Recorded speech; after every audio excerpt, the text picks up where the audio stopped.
audio novel. Like, comment, share and subscribe our channel. আসসালামু আলাইকুম। এখন বলবো ইলমা বেহরোজের লেখা উপন্যাস আমি পদ্মজা, পর্ব 6। পাঠে আমি মারিয়া। রাতে ঝড় এসেছিল। লাহারি ঘরের পেছনে তৈরির পথ বন্ধ হয়ে গেছে গাছের ভাঙ্গা ডালপালা দিয়ে। মোর্শেদ রাতে বাড়ি ফেরেননি। হেমলতার একার পক্ষে সম্ভব নয় পথ খালি করার। তাই পদ্মজা পূর্ণা স্কুল থেকে বাড়ির সামনে দিয়ে ফিরছিল। উঠোনে শুটিং দলের সবাই ছিল। পদ্মজা মাথা নত হয়ে থেমে থেমে কাঁপতে থাকে। পথ শেষই হচ্ছে না, মাথার ঘুমটা টানা। অনেকের নজরে পদ্মজা চলে আসলো। মিলন নামের একজন পূর্ণাকে ডাকলো, এই পূর্ণা। পূর্ণা দাঁড়ালো, সাথে পদ্মজা। পদ্মজা শুটিং দলটার দিকে তাকাচ্ছে না। মিলন পদ্মজার দিকে চোখ স্থির রেখে পূর্ণাকে প্রশ্ন করলো, পাশের মেয়েটা কে? প্রথম দেখছি। পূর্ণা বলল, আমার বড় আপা। আপন? মিলন ভারী আশ্চর্য হয়ে বলল, 10 দিন হলো এখানে আসার। কখনো পূর্ণা প্রেমা ছাড়া কোনো মেয়েকে চোখে পড়ল না, কণ্ঠ শোনা যায়নি। তাই বড় বোন বলাতে সে খুব অবাক হলো। পূর্ণা হেসে বলল, আপন। মিলন বিড়বিড় করে বলল, চেহারার তো মিল নেই, সবাই বলে। আচ্ছা যাও। দুই বোন লাহারি ঘরে চলে আসলো। পদ্মজা হাঁপ ছেড়ে বাঁচল। ভেতরটা এত কাঁপছিল। অনেক মানুষের পা দেখেছে, চোখ তুলে মানুষগুলোর মুখ দেখার সাহস হয়নি, তবে ইচ্ছে হয়েছিল চোখ তুলে তাকাতে। বিকেলে হাজেরা আসলো, সবুর মিয়ার স্ত্রী। সবুর দিনরাত গাঁজা খেয়ে পড়ে থাকে। বউ বাচ্চাদের খোঁজ রাখে না। হাজেরা এর বাড়ি ওর বাড়ি এটা ওটা চেয়ে নেয়, এরপর 2 বাচ্চা নিয়ে খায়। পদ্মজার খুব মায়া হয় হাজেরার প্রতি। হাজেরা আসতেই হেমলতা পদ্মজার উদ্দেশ্যে প্রশ্ন ছুড়লেন, লাউ গাছে কয়টা লাউ দেখেছিস? 9টা আম্মা। পূর্ণা কই? অরে বল 2টা লাউ হাজেরাকে দিয়ে দিতে, কাঁচামরিচও দিতে বলবি। পদ্মজার মুখ কালো আধার নেমে আসে। হেমলতা পদ্মজার মুখ দেখে বুঝতে পারেন পূর্ণা বাড়িতে নেই, টিভি দেখতে গেছে, তাই না? পদ্মজাকে দ্বিধাগ্রস্ত হতে দেখা গেল। বিব্রতভাবে বলল, আম্মা আমাকে বলে গেছে। তুই ওর অভিভাবক? একটু শরীরটা খারাপ লাগছে বলে শুয়েছি, অমনি সুযোগ লুটে নিচ্ছে। পদ্মজা বলল, আম্মা আমার দোষ, পূর্ণারে কিছু বলো না।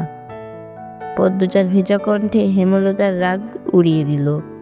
তিনি অন্যদিকে মুখ করে শুয়ে বললেন, হাজেরারে নিয়ে যা। ঘুমটা টেনে যাবি, বেগুন বেশি হলে কয়টা দিয়ে দিস। পদ্মজার মন ভরে গেল। তার মা এত বেশি উদার, কখনো কাউকে ফিরিয়ে দেন না। সামর্থ্যের মধ্যে বেশি কিছু দেওয়ার মতো থাকলে তিনি কার্পণ্য করেন না। তবে হাজেরার স্বভাব অভাবে নষ্ট হয়েছে, চুরি করার প্রবণতা আছে। তাই পদ্মজাকে যেতে বললেন। উঠোনের এক কোণে লাহারি ঘরের ডান পাশে লাউয়ের মাচা, 9টা লাউ ঝুলে রয়েছে। তরতাজা টাটকা সবুজ পাতা নজর কাড়ে। পদ্মজা বাড়ির দিকে তাকালো না। একটা লাউ হাজেরার হাতে দিয়ে বলল, কি দিয়ে রাঁধবা? জানি না গো পদ্ম, গিয়া দেখি মাছ মেলানি যায়নি। তোমার ছেলেটার ঠান্ডা কমেছে? পদ্মজা কাঁচামরিচ ছিঁড়ে হাজেরার আঁচল ভরে দিল। হাজেরা গুনগুন করে কাঁদছে আর বলছে, ছেলেটা সারাদিন মাটিত পইড়া থাকে, একলা একলা। রাত হইলেই জ্বরে কাঁপে, দম ফালাইতে পারে না। ডাক্তার দেখাচ্ছ না কেন? টেহা লাগবো না, কই পামু? তুমি মাতাব্বর বাড়িতে যেও, শুনেছি ওনারা খুব দান খায়রাত করেন। হাজেরা বাধ্যের মতো মাথা নাড়ালো। বেগুন গাছ বাড়ির পিছনে। পদ্মজা বাড়ির পিছনে সাবধানে আসলো। মনে মনে ভাবছে, হাজেরা ছেলে সুস্থই আছে। সকালে সে দেখেছে হাজেরা মিথ্যা বলেছে। মানুষ খুব অভাবে পড়লে বুঝি এমন হয়। এত সবজি আছে, টমেটো নেই, পাওয়া যাবে?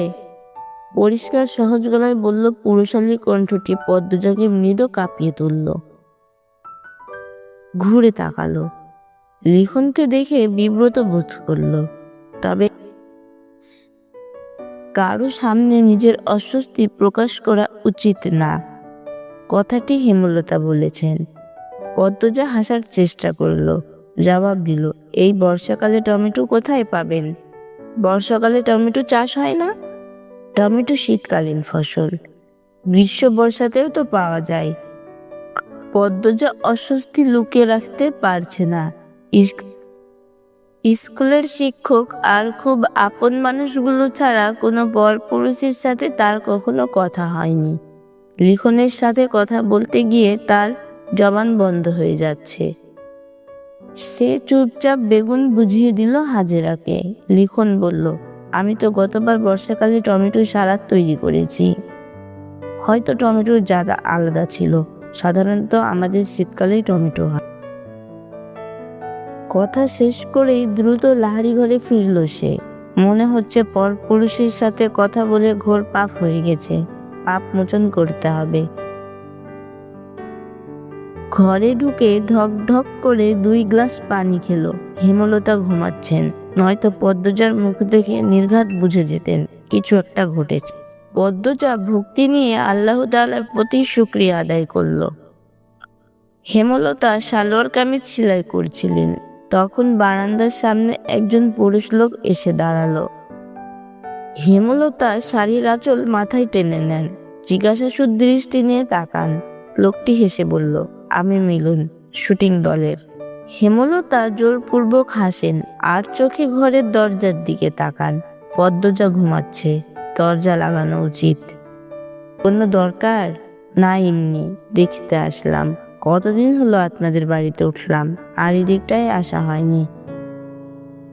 হেমলতা পেঁচিয়ে কথা বলা পছন্দ করেন না, সরাসরি বলে উঠলেন, এদিকে আসা নিষেধ।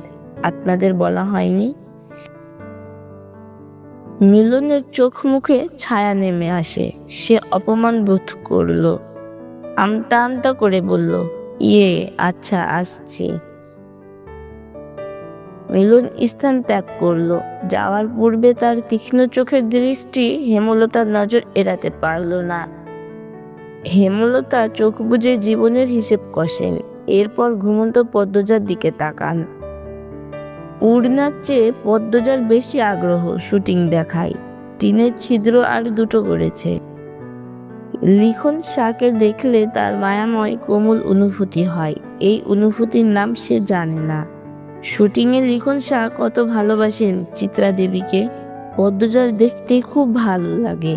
পূর্ণা তেলের বোতল নিয়ে বলল, আপা তেল দিয়ে দাও না। শোনা বোন, একটু দাঁড়া। পদ্মজা ছিদ্র দিয়ে লিখন শাহর হাসি, কথা বলার ভঙ্গি দেখছে।